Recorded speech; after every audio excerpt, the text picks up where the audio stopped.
శ్రీ గురుభ్యో నమః. హరి ఓం గం గణపతయే నమః. ఓం జ్ఞానానందమయం దేవం నిర్మలస్ఫటికాకృతిం ఆధారం సర్వవిద్యానాం శ్రీ హయగ్రీవముపాస్మహే. ఓం శరదిందు సమాకారే పరబ్రహ్మస్వరూపిణే వాసరాపీఠనిలయే సరస్వతీ నమోస్తుతే. ఆదిత్యాయ చ సోమాయ మంగళాయ బుధాయ చ గురుశుక్రశనిభ్యశ్చ రాహవే కేతవే నమః. నవగ్రహ దేవతాయే నమో నమః. ఈ రోజున వీక్షించేటటువంటి నవగ్రహ భక్తులందరికీ కూడా నవగ్రహ సమాచార విషయంలో మరి ఈ రోజున మనం తెలుసుకోబోయేటటువంటి విషయం ముఖ్యంగా మిథున రాశిలో జూన్ 15వ తేదీన మృగశిర నక్షత్రంలో అడుగుపెట్టినటువంటి సూర్య భగవానుడు, అందులో ఆల్రెడీ మనకి పోయిన నెల మే 14వ తేదీ నుంచి కూడా శుభప్రదాత అయినటువంటి దేవతలకి ఆది గురువు అయినటువంటి గురువు అనగా బృహస్పతి ఈ యొక్క గ్రహము మిథున రాశిలో ఆల్రెడీ నెల రోజులు బట్టి కూడా సంచారం గావిస్తూ ఈ సూర్య భగవానుడు ఎప్పుడైతే జూన్ 15వ తేదీన అడుగు పెట్టాడో ఆ రాశిలోకి, అప్పటి నుండి కూడా గురుమూఢమి అనగా ఆయన అడుగు పెట్టడానికి కొన్ని రోజుల ముందే ఆ సూర్యుని యొక్క శక్తి అనగా ఆ యొక్క కిరణాల యొక్క వీక్షణ గురుని యొక్క వీక్షణలను అడ్డుకొని గురుమూఢమిగా మనకి తెలియజేయబడుతోంది శాస్త్రం. అంటే ఈ గురుమూఢమి జూన్ 9వ తేదీ నుండి జూలై 9వ తేదీ అనగా 10వ తేదీ వరకు సూర్య భగవానుడు అంటే రవి గురుల యొక్క కలయిక గురుమూఢమితో శుభకార్యాలకి ఇబ్బందికరమైనటువంటి పరిస్థితులు ఎదుర్కొన్నాయి. అంటే పెళ్ళిళ్ళు కానీ, ఉపనయనాలు కానీ, అట్లాగే గృహప్రవేశాలు, శంకుస్థాపనలు ఇలాంటివి ఏవీ కూడా జరపలేనటువంటి పరిస్థితి. ఎందుకంటే గురువు గ్రహాలన్నిటిలోకి అత్యంత శుభ ఫలప్రదాయకుడు. పూర్వపుణ్య ఫలాలన్నిటినీ కూడా తృప్తిగా మానవుడికి ఇచ్చేటటువంటి వాడు గురుడే.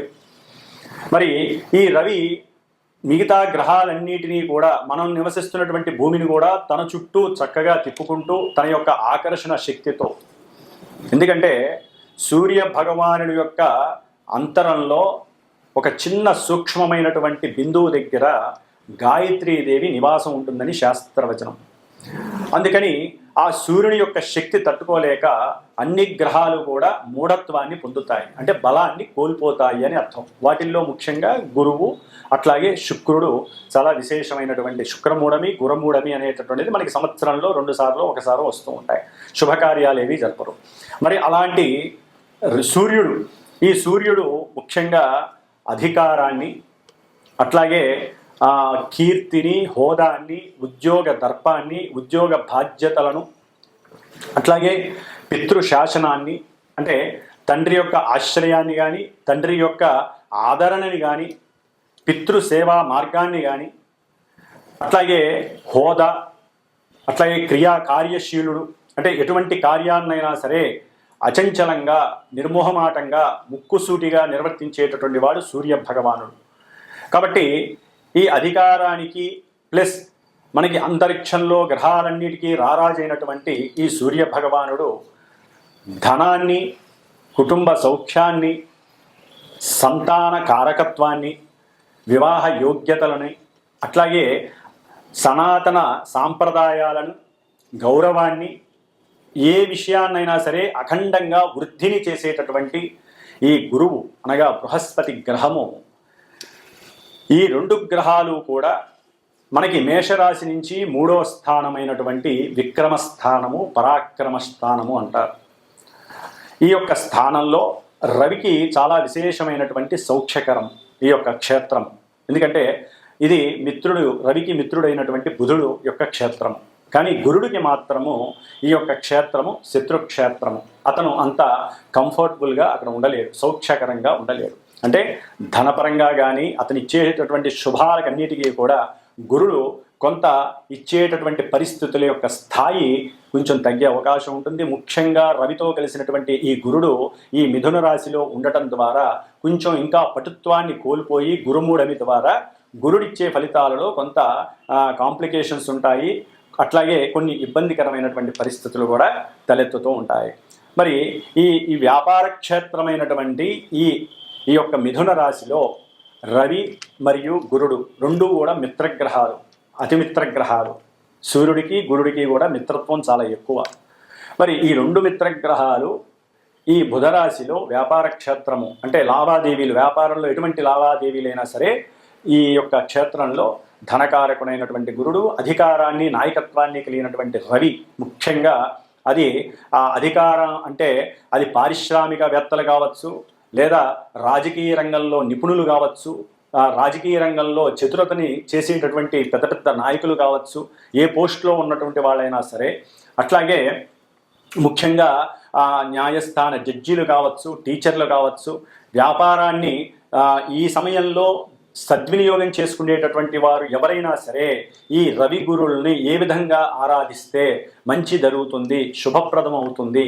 ఈ నెలన్నాళ్ళు కూడా అంటే జూన్ 15వ తేదీ నుండి జూలై 16వ తేదీ వరకు కూడా ఈ రవి గురుల యొక్క సంగమం అనేటటువంటిది, గురుమూఢం పక్కన పెట్టండి, సంగమం అనేటటువంటిది మనకి మేషరాశ్యాదిగా మీనరాశి పర్యంతం వారు ఉన్నటువంటి స్థానాలను బట్టి, వారు ఉన్నటువంటి మరి నక్షత్రాన్ని బట్టి, అట్లాగే వారికి ఉన్నటువంటి ఆధిపత్య స్థానాన్ని బట్టి కూడా వారు ఎన్నో రకాలైనటువంటి ప్రభావాలని మన జీవితంలో ఈ నెల రోజులు కూడా చూపించే అవకాశం ఉంటుంది. అందులో ముఖ్యంగా ఇంకొక చిన్న విచిత్రమైనటువంటి విషయం మనకి కనపడుతోంది. రాహువు. ఈ రాహువు కుంభరాశిలో ఉన్నాడు మహానుభావుడు. ఈ రాహువు తన యొక్క వక్ర దృష్టితో చక్కగా గురు మహానుభావుణ్ణి, మిథున రాశిని, వ్యాపార క్షేత్రాన్ని, ఇప్పుడు రవిని కూడా చూస్తున్నాడు రాహువు. గురుడు చూస్తే రాహు యొక్క నక్షత్రంలోకి మనకి మొన్ననే వచ్చాడు 14వ తారీఖున. అంటే గురుడికి రాహువుతో అత్యంత సంయోగ స్థితి నడుస్తోంది. దీనినే శాస్త్రరీత్యా గురు చండాలత్వ యోగము అని కూడా అంటారు. గురు చండాలత్వం మహాదోషప్రదం ఇది. అంటే సనాతన ధర్మాన్ని పక్కన పెట్టేటటువంటి తత్వం కలిగి ఉంటారు కొంతమంది జాతకులు. అట్లాగే ధనపరమైనటువంటి ఎన్నో అప్లికేషన్స్ అనేవి జరిగే అవకాశం ఉంటుంది. సెన్సెక్స్, షేర్స్ యొక్క విషయాలలో వృద్ధి జరిగే అవకాశం ఉంటుంది, కానీ కొంత వారి యొక్క జ్ఞానాన్ని కనుక సరిగ్గా యూజ్ చేయకపోతే మటుకు చక్కగా పతనం అయ్యేటటువంటి పరిస్థితి ఉంటుంది. ప్రపంచవ్యాప్తంగా ఈ యొక్క గురు చండాలత్వ యోగం అనేటటువంటిది షేర్ మార్కెట్ మీద కొంచెం ప్రభావితం చూపిస్తుంది అనుకోవడంలో తప్పు లేదు. అట్లాగే న్యాయస్థానాల్లో కూడా అబద్ధపు సాక్ష్యాల ద్వారా కూడా కొంతమంది తప్పు చేసిన వాళ్ళు బయటపడే పరిస్థితులు ఉంటాయి. దాని ద్వారా కూడా కొన్ని విపరీతమైనటువంటి పరిస్థితులు మనకి కనిపించే అవకాశాలు ఈ నెల రోజుల్లో కనిపిస్తున్నాయి. ముఖ్యంగా ఈ యొక్క మిథున రాశిలో రవి ఆరుద్ర నక్షత్రంలోకి వచ్చినప్పుడు, ఆల్రెడీ గురుడు ఆరుద్ర నక్షత్రంలో ఉన్నాడు, రవి చూస్తే కుజ నక్షత్రంలో ఉన్నాడు. ఈ కుజరాహువుల యొక్క సంయోగ స్థితి ఆల్రెడీ సింహరాశి, కుంభరాశికి నడుస్తోంది. ఈ విధంగా ఈ యొక్క నక్షత్రాల యొక్క ప్రభావం వలన రవి గురులకి కుజరాహు కేతు గ్రహాలకి సంబంధం ఉండటం ద్వారా ఆర్థికమైనటువంటి విషయాలలో చాలా జాగ్రత్తగా ఉండాలి. అట్లాగే అధికారులు కొంచెం జాగ్రత్త వహించటం మేలు. ఎందుకంటే మనం చెప్పే ప్రతి మాట, ఎందుకంటే 3వ స్థానం మిథునం అనేటటువంటిది కమ్యూనికేషన్ వ్యవస్థకి సంబంధించినటువంటిది. అంటే ప్రపంచ దేశాల మధ్య కమ్యూనికేషన్ వ్యవస్థలో ఎన్నో ఒడిదుడుకులు కలిగే అవకాశం ఉంటాయి. ఈ రాయబారులు ఉంటారు, అంటే మధ్యవర్తిత్వం చేస్తూ ఉంటారు, విదేశీ రాయబారత్వం అంటారు. వీరు గనక ఒక మాట అటు ఇటు గనక పొల్లు పోతే ప్రపంచ దేశాలకే అరిష్టాన్ని సూచించేటటువంటి యోగంగా గురుచండాల యోగం కనపడుతోంది. అట్లాగే రాహువు యొక్క దృష్టి, గురువు యొక్క దృష్టి, అన్యోన్య పంచమ నమూకాల యొక్క దృష్టి కొంత అవయోగకరంగా మనం భావించాలి. కాబట్టి దీనికి తగ్గట్టుగా వారు ఎవరైతే కొన్ని రాసుల వారు ఉన్నారో ఆ రాసుల వారు ముఖ్యంగా ఈ నెల రోజులు కూడా ఎవరైనా సరే సాధ్యమైనంత వరకు ఈ గురు చండాలత్వం అందరికీ సంబంధించింది, గురువుకే పట్టింది చండాలత్వం రాహు వలన.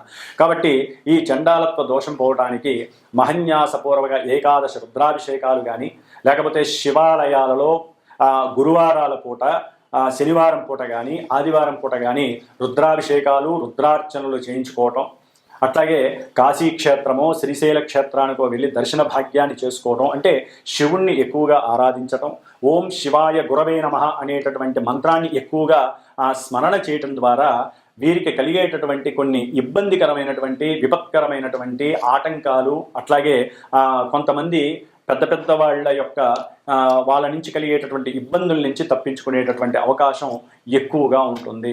కాబట్టి సూర్య గురులు, రవి గురులు మిత్రులు కాబట్టి దీని యొక్క ప్రయోజనం ఉంటుంది. వాళ్ళు ఉన్నటువంటి ఆధిపత్య భావాలను బట్టి కొంత అప్రయోజనకరమైనటువంటి పరిస్థితులు కూడా ఈ నెల రోజుల్లో కూడా కొన్ని రాశుల వారికి కనపడుతూ ఉంటాయి. కాబట్టి మేషరాశి నుంచి మీనరాశి వారి వరకు ఏ రాశుల వారికి ఈ రవి గురులు ఇక్కడ ఉండటం ద్వారా శుభాలు జరుగుతాయి, కొంతమందికి ఇబ్బందులు కలుగుతాయి అనేటటువంటి విషయాన్ని మనం చక్కగా తెలుసుకోగలిగితే కనుక దానికి తగ్గట్టుగా పరిహారం ఆచరిస్తూ, సింపుల్ పరిహారాలు ఆచరిస్తూ మనం ఈ నెల రోజులు ఈ 2 గ్రహాలు ఇచ్చేటటువంటి ఫలితాలని ఆస్వాదిస్తూ మనం చేసుకునేటటువంటి చిన్న చిన్న పరిహారాల ద్వారా చక్కటి ప్రయోజనాన్ని అట్లాగే రవి ఆత్మశక్తిని ప్రబోధిస్తాడు. అంటే ఆత్మశక్తి ఎక్కడా కూడా నెగ్లెక్ట్ చేయడు. అంత ప్రణాళికల ద్వారా గురుడు కూడా ప్రణాళికాబద్ధంగా చక్కటి లోకజ్ఞానాన్ని ఆస్వాదించి ఆ లోకజ్ఞానాన్ని తను స్వీకరించి వెదజల్లుతూ ఉంటాడు. కాబట్టి ఇప్పుడు కొంచెం బలహీనంగా ఉన్నాడు కాబట్టి గురుడికి ఏం చేయాలో కూడా మనం చూద్దాం. గురువుకి సంబంధించినటువంటి స్తోత్రాన్ని అందరూ కూడా ముఖ్యంగా దత్త ఆరాధన చేయటం, గానుగాపూర్ దర్శనం చేయడం ద్వారా కూడా గురువు ఇచ్చేటటువంటి నెగిటివ్ ఫలితాలు లేకుండా గురు చండాలత్వ యోగ దోషాన్ని మనం ఉపసంహరించుకొని, అట్లాగే ఈ యొక్క రాహు చేత చూడబడుతున్నటువంటి రవి గురుల యొక్క దోషాన్ని పోగొట్టుకునేటటువంటి పరిస్థితి దుర్గాదేవి ఆరాధన చేయడం ద్వారా కూడా రాహుని ఉపశమనం చేయడానికి అవకాశాలు ఉన్నాయి. కాబట్టి సాధ్యమైనంత వరకు అందరూ కూడా దత్త కవచాన్ని కానీ దత్తాత్రేయుడి యొక్క గురు చరిత్ర పారాయణని కానీ ఈ నెల రోజులు కూడా వీలుంటే రోజుకి ఒక పావు గంట కేటాయించి చదివినట్లయితే ఈ గురుగ్రహ జాతకులు కానీ అట్లాగే గురువు యొక్క రాశులకి సంబంధించిన వారు కానీ గురు నక్షత్రాలైనటువంటి పునర్వసు, విశాఖ, పూర్వభాద్ర నక్షత్ర జాతకులు కానివ్వండి, ధనస్సు, మీనరాశుల వారు కానివ్వండి, గురు మహర్దశలు, అంతర్దశలు, విదశలు జరుగుతున్న వారు జన్మలగ్న రీత్యా ఉన్నటువంటి పరిస్థితులను బట్టి ఈ గోచారంలో వారికి కొన్ని ఇబ్బందులు కలగడానికి అవకాశం ఉంటాయి. కొంతమందికి అదే అనుకూలమైనటువంటి పరిస్థితులు కూడా కలుగుతాయి. ఏదేమైనప్పటికీ గోచారం అనేటటువంటిది ఒక సూచన మాత్రమే తెలియజేస్తుంది. జన్మజాతకం అనేటటువంటిది దశలు, అంతర్దశలు, మనం పుట్టినప్పుడు ఉన్నటువంటి ఆ యొక్క గ్రహాల యొక్క స్థితిగతులు, అవి ఉన్నటువంటి నక్షత్రాలని బట్టి అవి ఆడేటటువంటి ఆటలో ఈ యొక్క గోచారంలో మనం పావులం అవుతాము. కాబట్టి అప్పుడు జరిగేటటువంటి సిచ్యువేషన్స్ అన్నీ రాసి పెట్టుంటాయి. కాబట్టి గోచారంలో అవి ఏ విధంగా జరుగుతాయి, వాటికి గురువుల ద్వారా అంటే మా ద్వారా సూచించబడినటువంటి పరిహారాలను ఏ విధంగా ఆచరించాలి, వేద మంత్రాలని మనం పట్టుకొని వేలాడాల్సిందే. వేద మంత్రోక్తంగా మాత్రమే గ్రహాలని ఉపసంహరించుకోవాలి. అంటే గ్రహాలు ఇచ్చేటటువంటి నెగిటివ్ రోల్స్ని, నెగిటివ్స్ని కూడా మనం పారద్రోలుకోవాలని వేదశాస్త్రం చెబుతోంది. కాబట్టి శాస్త్రంలో ఈ యొక్క జ్యోతిష్య శాస్త్రం కావచ్చు, మంత్రశాస్త్రం, ఇవన్నీ కూడా అనుసంధానం కలిగి అన్నీ కూడా మన యొక్క రక్షణ కోసమే మన యొక్క ఋషులు కానీ, పూర్వీకులు కానీ, దైవం కానీ మనకి ప్రసాదించినటువంటి వరాలుగా అందరూ తెలుసుకోవాల్సినటువంటి విషయం. కాబట్టి ఇప్పుడు మనకి మేషరాశి నుంచి మీనరాశి వరకు ఏ విధంగా మనకి రవి గురుల యొక్క అనుకూలతలు, ప్రతికూలతలు ఉంటాయో తెలుసుకుందాం. ఓం గం గురవే నమో నమః. మేషరాశి వారికి జూన్ 15వ తేదీ నుండి జూలై 14వ తేదీ 15వ తేదీ వరకు కూడా మిథున రాశిలో సంచరిస్తున్నటువంటి రవి మరియు గురుడు, ఈ యొక్క రవి గురుల యొక్క మిశ్రమ సంయోగం అనేటటువంటిది మిథున రాశిలో సంచరించడం ద్వారా అది కూడా ఈ నెల జూన్ 22వ తేదీ వరకు సూర్య భగవానుడు తన యొక్క మిత్ర నక్షత్రమైనటువంటి కుజ నక్షత్రంలో ఆయన సంచరిస్తూ, అట్లాగే గురుడు ఈ నెల 14వ తేదీనో 15వ తేదీనో రాహు యొక్క నక్షత్రమైనటువంటి ఆరుద్ర నక్షత్రంలో సంచరిస్తూ ఉన్నాడు. మరి ఈ మేషరాశి వారికి రవి చూస్తే పంచమాధిపతియే, గురుడు చూస్తే భాగ్యాధిపతియే. చక్కగా పంచమ భాగ్యాధిపతులు అంటే పూర్వజన్మల్లో చేసుకున్నటువంటి ఎన్నో రకాలైనటువంటి పుణ్య ఫలాలు ఈ జన్మలో ఈ నెలలో కాస్త మీకు అనుకూలమైనటువంటి పరిస్థితుల్ని కలుగజేయడానికి ఈ రవి గురుల యొక్క అనుకూలత ఉంది అని చెప్పుకోవాలి. అయితే సంతానపరంగా కొంత ఆర్థికపరమైనటువంటి సహాయ సహకారాలు మీకు లభించటము, లేదా సంతానానికి విదేశాలలో ఉన్నటువంటి సంతానానికి వారికి ఏదో ఉద్యోగపరమైనటువంటి ఇబ్బందులు సమస్యలు వచ్చినందుకు మీరు తెలిసిన వారి దగ్గర కాస్త అప్పు తీసుకొని త్వరలో తిరిగి ఇచ్చేస్తాం అని చెప్పి ధనాన్ని మీరు వారికి సహాయం చేయటము అనేటటువంటిది జరగటానికి అవకాశం ఉంది. ఇక్కడ సంతానకారకుడైనటువంటి గురుడు, సంతాన స్థానాధిపతి అయినటువంటి రవి ఇరువురు మధ్య మిత్రత్వం ఉండటం ద్వారా ఒకరికొకరు ఈ నెల రోజులు కూడా చక్కగా సహాయ సహకారాలని పూర్వజన్మ సుకృతం ద్వారా అందించుకునే భాగ్యం కలుగుతుంది. అట్లాగే ఈ నెల 22వ తేదీన రవి రాహు నక్షత్రంలోకి వచ్చినప్పుడు సంతానపరంగా అనుకున్నటువంటి పనులు జరక్క కొంత జాప్యం జరిగి డిసప్పాయింట్మెంట్ అనేది కలగడానికి అవకాశం ఉంటుంది. అట్లాగే గవర్నమెంట్ వ్యవస్థల్లో గవర్నమెంట్కి అంటే ప్రభుత్వ ఉద్యోగ రంగ వాటిల్లో ఎవరైతే పనిచేస్తూ ఉంటారో అది అధికారులు కావచ్చు, లేదా అధికారుల కింద పనిచేసే వాళ్ళు కావచ్చు, లేదా అధికారంలో ఉన్నటువంటి రాజకీయ నాయకులు కావచ్చు, వీరికి సంబంధించినటువంటి ఆర్థికపరమైనటువంటి వ్యవస్థల్లో లోపాలు బయటపడటానికి అవకాశాలు ఉన్నాయి. ఒకప్పుడు వారు మాట్లాడినటువంటి అబద్ధపు మాటలు కానివ్వండి, వారు చేసినటువంటి ప్రసంగాలు కానివ్వండి, వారికి ఉన్నటువంటి కీర్తి ప్రతిష్ట హోదాలని దిగదుడుపు చేసి వారిని పతనాని వైపుకి తీసుకెళ్లేటటువంటి పరిస్థితులు కూడా ఈ నెల 22 నుంచి వచ్చే నెల 6వ తేదీ వరకు కూడా కొంత ఫ్లక్చువేషన్స్ జరిగే అవకాశం ఉంటుంది. రాజకీయ పరంగా ఉన్నటువంటి అందరికీ కూడా ధనపరమైనటువంటి సమస్యలు ముఖ్యంగా. అట్లాగే న్యాయస్థానాలకి సంబంధించినటువంటి జడ్జీలు కానీ, ముఖ్యంగా లాయర్లు, అంటే వారు లాయర్లు ఈ నెల రోజుల్లో కూడా చాలా వరకు అబద్ధపు సాక్ష్యాలతో కూడినటువంటి ప్రసంగాలు చేయటం, వాదించటం, మూర్ఖత్వమైనటువంటి కొన్ని అవివేకమైనటువంటి అనాలోచితకరమైనటువంటి పరిస్థితుల్ని ఎదుర్కొనే పరిస్థితులు కనిపిస్తున్నాయి. కొంచెం మాట్లాడేటప్పుడు వాచకంలో చాలా జాగ్రత్తలు వహించడం చాలా మంచిది. అట్లాగే ధనం కోసం కకృత్తి పడకుండా ఎవరైనా సరే మేషరాశి వారు ధనం కోసం కకృత్తి పడకుండా సాధ్యమైనంత వరకు దైవ ఉపాసన ద్వారా వారి యొక్క జీవితాన్ని ఈ నెల రోజులు కూడా ఏ దత్తాత్రేయుడికో ఏ సూర్య భగవానుడికో ధారాదత్తం చేయాలి. ముఖ్యంగా శివారాధన చాలా విశేషమైనటువంటిది. ఎందుకంటే గురుచండాలత్వ దోషానికి ప్రయాణపు దోషాలు వస్తాయి. ఎవరైతే మేనరికం ఉన్నటువంటి వాళ్ళు కానివ్వండి, లేకపోతే మీ ఇంట్లో తండ్రి తరపు ఉన్నటువంటి బంధువులు కానివ్వండి, గురు సమానులైనటువంటి వారు కానివ్వండి, టీచర్లు, జడ్జీలు, అంటే మీ ఇంటి చుట్టుపక్కల ఉన్నటువంటి ఎవరైనా సరే వీళ్ళందరూ కూడా లాయర్లు కానివ్వండి, చివరికి రచనలు రాసేటటువంటి వారితో కూడా కొంత తెలియని అజ్ఞానపూరితమైనటువంటి అబద్ధాలాడేటటువంటి పరిస్థితుల్లో మీరు వారితో వాగ్వాదం చేసేటటువంటి పరిస్థితులు ఉంటాయి. కాబట్టి కొంచెం జాగ్రత్త వహిస్తూ ఉండండి. ఎటువంటి పరిస్థితుల్లో కూడా మీకున్నటువంటి నాలెడ్జ్ని అవతల వ్యక్తులకి జాగ్రత్తగా షేరింగ్ చేస్తూ మీ యొక్క నాలెడ్జ్ని వృద్ధి చేసుకోవటం ద్వారా వ్యాపారంలో ఉన్నతమైనటువంటి స్థితి కలుగుతుంది. అట్లాగే ప్రభుత్వ రంగ సంస్థల్లో ఎప్పుడైనా సరే షేర్స్ పెట్టుంటే అవి చక్కగా కలిసి వచ్చి మీకు సమయానికి కలిసి రావడానికి కూడా ఇది సరైనటువంటి అవకాశం అని కూడా చెప్పచ్చు. అంటే పెట్టుబడులు ఏదైనా పెట్టుంటే కనుక అనుకోకుండా మీకు ధనము లభించడం అనేది జరుగుతుంది. అట్లాగే తండ్రి యొక్క సహాయ సహకారాలు పరిపూర్ణంగా మీకు లభిస్తున్నాయి. అనుకున్న సమయానికి ఎక్కడి నుంచో డబ్బు రావాల్సి ఉంటే రాలేకపోతే తండ్రి నేనున్నానంటూ వచ్చి తనకి సహాయం అంటే తండ్రి కొడుకులు వీళ్ళలో ఎవరైనా సరే, అది స్త్రీ సంతానమైనా లేకపోతే పురుష సంతానమైనా ఎవరైనా సరే, తండ్రి కొడుకు లేదా తండ్రి కూతుళ్ళు వీళ్ళ మధ్య సహాయ సహకారాలు ఆర్థిక విషయాలలో అకస్మాత్తుగా అనుకూలమైనటువంటి పరిస్థితుల్లో చక్కగా వాళ్ళకి కావలసినటువంటి విషయాల యందు సమకూరుతాయి.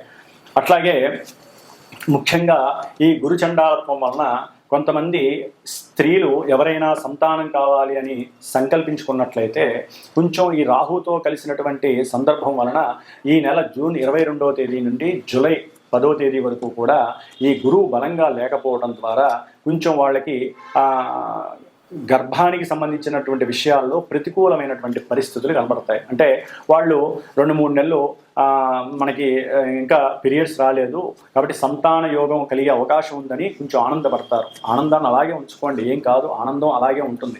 కానీ ఆ ఆనందం నిలబడటానికి నెల రోజులు కూడా సాధ్యమైనంత వరకు ఓం దిగంబర దిగంబర శ్రీపాద వల్లభ దిగంబర లేదా దత్తాత్రేయుడు ఫోటో పెట్టుకొని 10 నిమిషాలు ఆయన్ని ధ్యానం చేస్తూ దత్తాత్రేయుడ నీ యొక్క అనుగ్రహంతో గురువుకు ఉన్నటువంటి మాలిన్యం, ఇప్పుడు గురుడికి మాలిన్యం పట్టింది, ఇటు రవి వలన అస్తంగత్వం చెందినటువంటి గురుమూఢమి రాహు యొక్క నక్షత్రంతో ఉండి రాహు చేత నవమ దృష్టితో చూడబడుతున్నటువంటి గురు చండాలత్వం వలన గురుడికి పూర్ణంగా దోషం ఏర్పడింది. కాబట్టి గురుడికి అధిష్టాన దేవత అయినటువంటి దత్తాత్రేయుడు మాత్రమే, బ్రహ్మ విష్ణు మహేశ్వర స్వరూపమైనటువంటి దత్తాత్రేయుడు మాత్రమే మీ యొక్క సంతానాన్ని కాపాడేటటువంటి యోగాన్ని కలుగు చేస్తున్నాడు.